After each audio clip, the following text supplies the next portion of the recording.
আমরাই জীবন দিয়েছি মাতৃভাষার দাবিতে। আর তাই ভাষা আন্দোলন আর মানুষের ভাষার প্রতি সম্মান জানিয়ে 2000 সালে ইউনেস্কো 21শে ফেব্রুয়ারিকে আন্তর্জাতিক মাতৃভাষা দিবস হিসেবে ঘোষণা করে। সালাম, বরকত, রফিক, জাফর, শফিউল আরো অনেক নাম না জানা তরুণের প্রাণের বিনিময়ে আমরা পেয়েছি বাংলা ভাষা। বাংলায় মা বলে ডাকার অধিকার।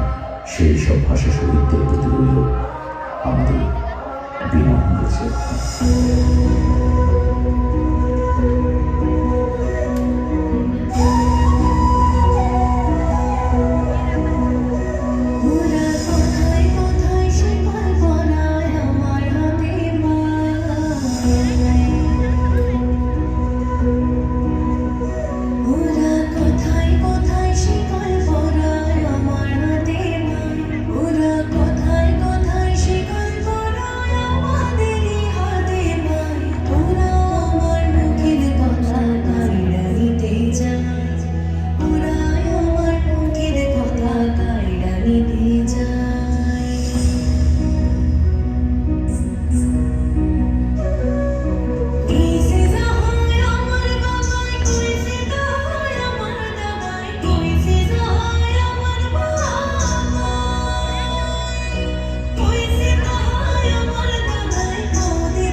অনেক অনেক ধন্যবাদ জানাচ্ছি সমবেত সাংস্কৃতিক জোট গোপালগঞ্জের নৃত্য